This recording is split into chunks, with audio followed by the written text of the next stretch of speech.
Aleluia, louvado seja o nome do Senhor.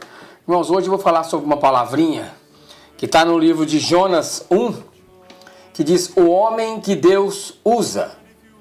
Ontem eu estava na igreja, na porta da igreja, e passou uma irmã, um casal de irmãos, e eles me falaram: você é o homem que Deus usa? E essa palavra falou muito em meu coração. E eu pude ver o quanto que é importante a gente estar com o Senhor. Então eu gostaria de falar sobre essa palavra que se encontra no livro de Jonas, versículo de número 1.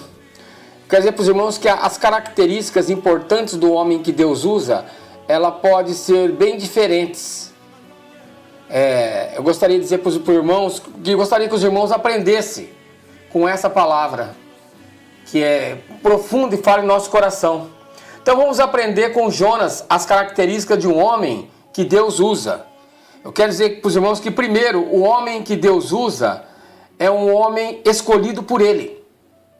A escolha, irmãos, é um ato soberano de Deus. Está no livro de Êxodo 33:19. Mas também a escolha, irmãos, ela é incondicional.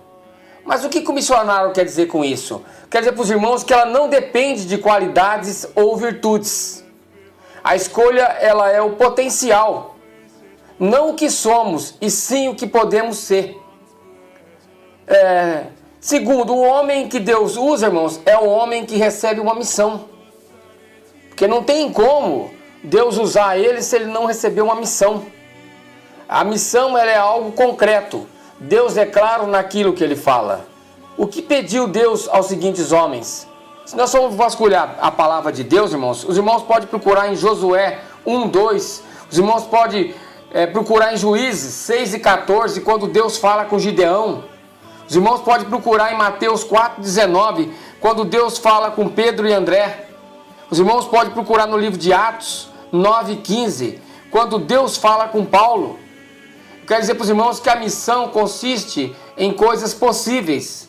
Deus não pede coisas impossíveis. A missão não são coisas absurdas. O que Deus pede tem um propósito. A missão, ela é inquestionável. Está no livro de Jeremias 1:7. Quer dizer para os irmãos que o homem que Deus usa, ele é um homem, muitas vezes, ele é um homem imperfeito. Imperfeito porque muitas vezes ele é indisposto. Ele não tem o desejo de cumprir o seu chamado. Ele também pode ser chamado de imperfeito porque muitas vezes ele se considera incapaz. Jeremias se considerou incapaz no versículo 1. Em Jeremias 1:6, Jeremias se achou incapaz. Quer dizer para os irmãos que muitas vezes o homem, ele se acha imperfeito porque ele se considera indigno de fazer o trabalho. Está no livro de Êxodo 3:11. Quando Moisés achou indigno de fazer aquilo que Deus estava mandando ele fazer.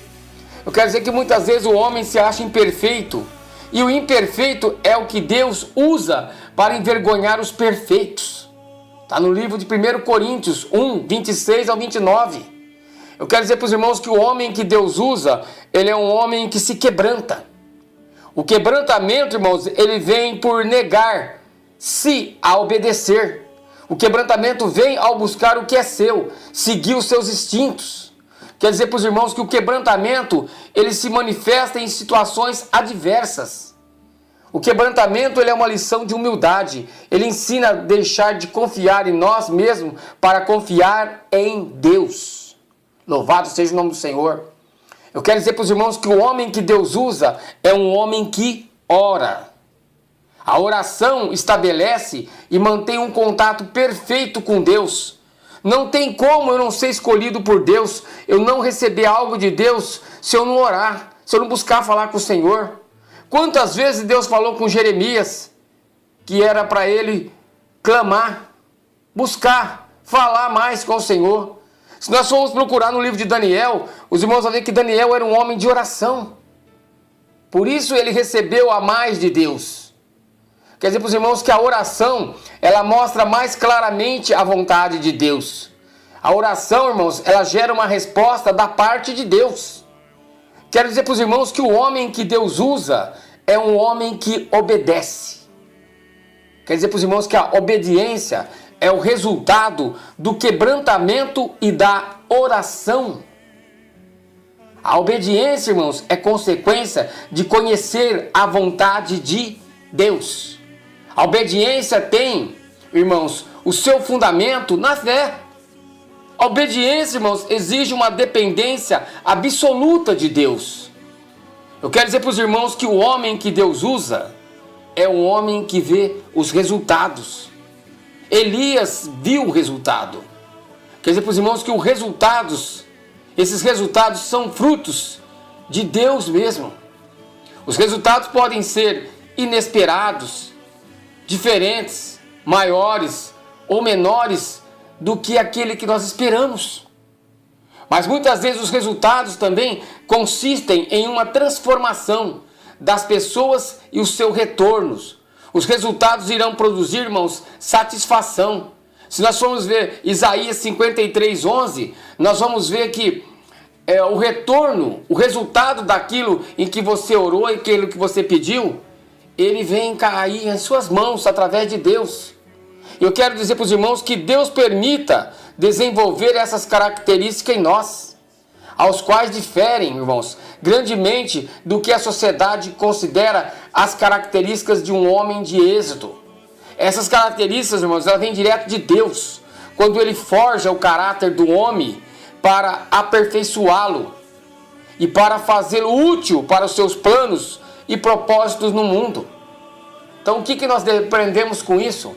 Aprendemos que o caráter do homem, ele é forjado através da vontade de Deus.